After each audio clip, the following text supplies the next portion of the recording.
There's a fair bit of excitement in the Tashot First Nation as the sound of construction work fills the air on Gallic Road. We've begun construction on the Somass Hall, a new hall for our community. We used to have a hall here, it was called the Somass Hall, and we had to move forward, so we applied for grants over the past several years. And a couple years ago we got funds from a Canada fund called Investing in Canada Infrastructure Fund. It's a partnership between the province of BC and the federal government. We received $3.4 million. We had a great announcement. Ultimately, that wasn't going to pay for the whole project. Construction costs have skyrocketed, and yeah, we just needed to look for funds to secure to pay the rest. And we were fortunate enough to work with the federal government.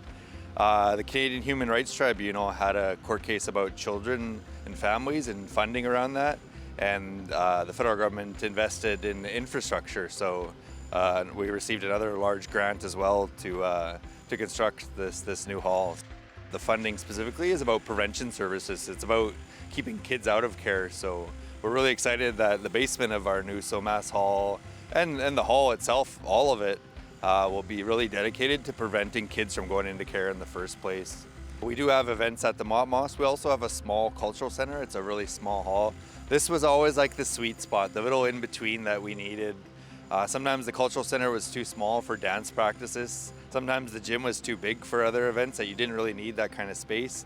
This main hall was that perfect size, that right in the middle that our community needed. It's expected to take over a year to complete, but we've already seen a lot of progress just seeing the foundation up. We all need to be patient, but as things move along, I think it's going to create some excitement, not just in our community, but New Chonalth as well. Many New Chonalth nations have had events here. We've had really important New Chonalth meetings in the former hall. We also received letters of support when we applied for the funds from the city, the Port Authority, other local organizations and governments that will be looking even just for meeting space.